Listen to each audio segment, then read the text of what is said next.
Mort d'Alain Delon. Son chien bientôt euthanasié? Cette étrange demande que l'acteur avait faite. Le monde du cinéma pleure la disparition de l'iconique Alain Delon, décédé à l'âge de 88 ans.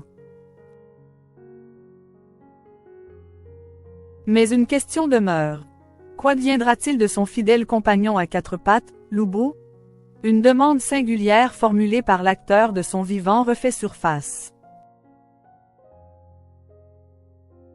Alain Delon, en amoureux des animaux qu'il était, entretenait une relation fusionnelle avec ses chiens, qu'il considérait comme ses compagnons de vie les plus fidèles.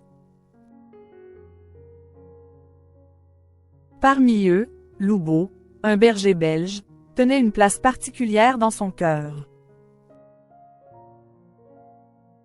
Lors d'une interview accordée à Paris Match en 2018, Delon confiait que Loubo était son chien de fin de vie, celui qu'il chérissait comme un enfant, rappelle Gala.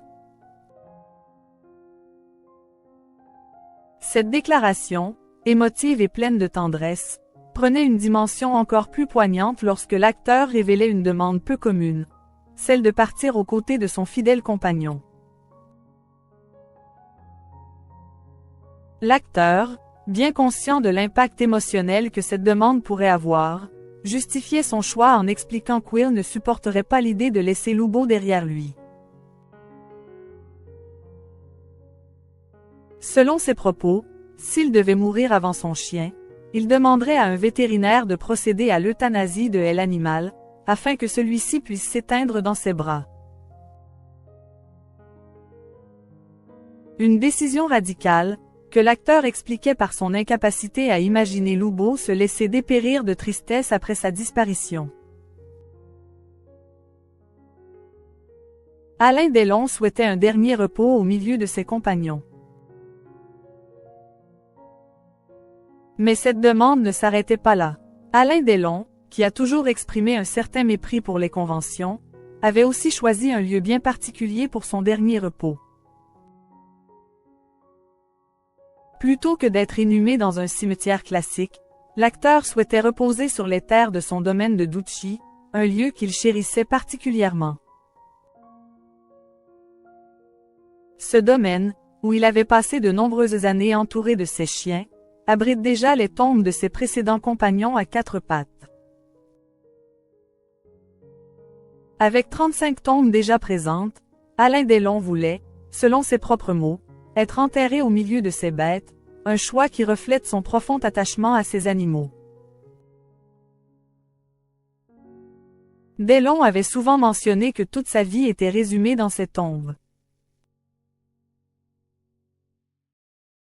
Lorsqu'il s'exprimait sur le sujet, il évoquait avec une certaine fierté cette nécropole canine où reposaient ses chiens, souvent en couple, unis même dans la mort.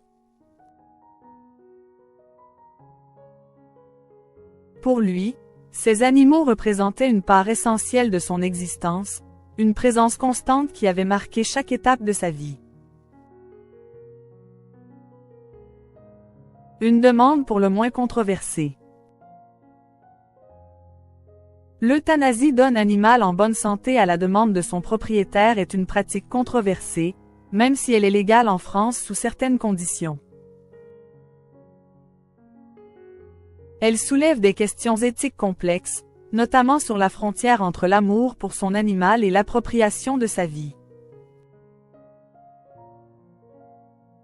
La fondation 30 millions d'amis avait d'ailleurs réagi aux propos de Delon en 2018, rappelant que l'euthanasie ne doit être pratiquée que pour mettre fin aux souffrances d'un animal malade ou âgé.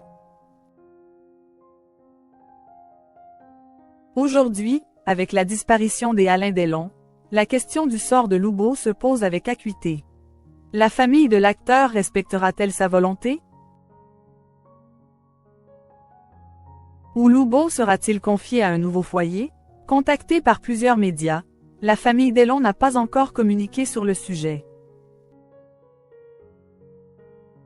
Il est possible que Loubo, âgé et potentiellement affaibli par la perte de son maître, soit euthanasié pour des raisons médicales.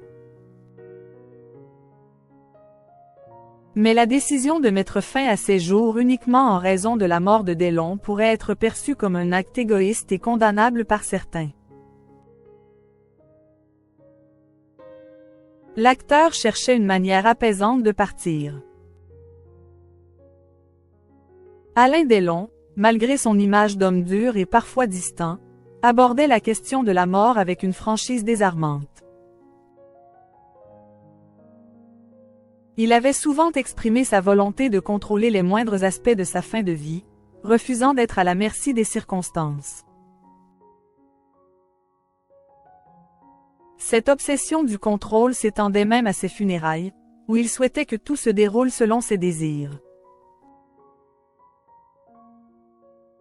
Pour lui, mourir entouré de ses chiens, ces êtres qu'il avait tant aimés, semblait être la manière la plus apaisante de quitter ce monde. Cette approche directe de la mort, bien que surprenante, témoigne d'un désir profond de cohérence entre sa vie et sa fin. En choisissant de reposer parmi ces animaux, Delon semblait vouloir perpétuer ce lien unique qui l'unissait à eux, même au-delà de la mort.